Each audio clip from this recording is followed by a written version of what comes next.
సంవత్సరాల తరబడి ఎన్ని మందులు వాడినా మీ మోకాల నొప్పులు తగ్గట్లేదా? ప్రాణ పెయిన్ క్లినిక్ లో అత్యాధునిక చికిత్స. గత 2 రోజులుగా విస్తారంగా ఏపీ వ్యాప్తంగా వర్షాలు కురుస్తున్న నేపథ్యంలో విజయవాడ మొత్తము కూడా జల దిగ్బంధనంలో చిక్కుకుందని చెప్పాలి. ముఖ్యంగా ఇక్కడ మనం నున్న దగ్గర ఉన్నాము, నున్న రోడ్ లో ఉన్నాము. బుడమేరు కట్ట తెగిపోవడంతో ఈ రోడ్ అంతా పూర్తిగా బ్లాక్ అయిపోయింది. వందలాది కుటుంబాలు ఈ రోడ్డు నుంచి రోజు కూడా వారి వారి పనుల నిమిత్తం జీవనం సాగిస్తూ ఉన్నప్పటికీ వాళ్ళందరూ కూడా వారి వారి ఊర్లకి పరిమితం అయిపోయారు. ఒక వ్యక్తి మనము బైక్ నుంచి తీసుకొని వస్తున్న సందర్భాన్ని మనం చూస్తున్నాము. ఆయన ఇటువైపు ఈ ఊరికి సంబంధించిన అతను. సో అటు వెళ్లి తన పని నిమిత్తం ఈ వాగు పొద్దు నుంచి కూడా రోడ్ అంతా బ్లాక్ అయిపోవడము, బుడమేరు కట్ట తెగిపోయి వాటర్ అన్ని కూడా ఇటు రావడము, చాలా ఊళ్ళని నిండిపోవడం కూడా మనం చూస్తూ ఉన్నాము.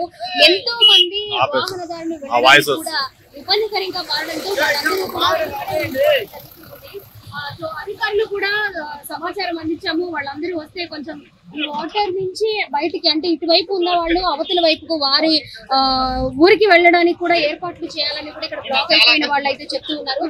చెప్పండి, మీరు ఎక్కడి నుంచి వస్తున్నారు? ఎప్పుడు బ్లాక్ అయ్యారు మీరు అక్కడ? మరి బైక్ తీసుకొని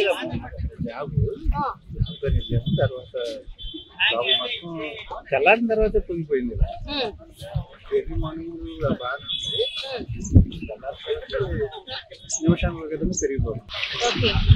అక్కడ ఎవరైనా అంటే ఇంకా పెరిగే అవకాశం ఏమైనా ఉందని ఏమైనా మాట్లాడుకుంటున్నారా?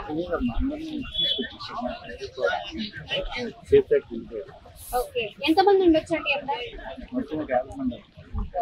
అందరూ వచ్చేసారు, ప్రమాదం ఏం లేదు.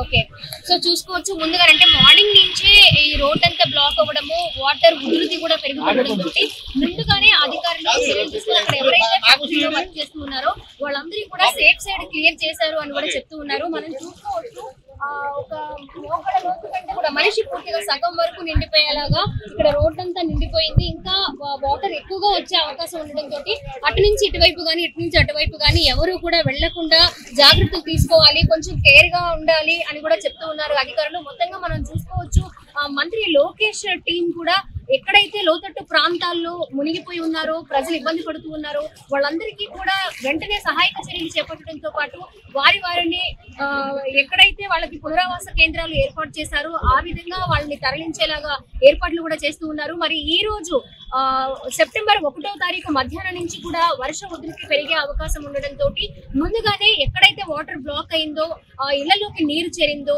లోతట్టు ప్రాంతాలన్నీ జలమయమయ్యాయో ప్రజలు కూడా ఇబ్బంది పడకుండా వెంటనే కూడా సహాయక చర్యలు స్పీడప్ చేశారు. మొత్తంగా మరొక వాయనాడుగా విజయవాడ పరిస్థితి ప్రస్తుతం కనిపిస్తూ ఉంది. కెమెరా పర్సన్ వినయ్ తో స్వాతి, సుమన్ టీవీ, నున్న నుంచి.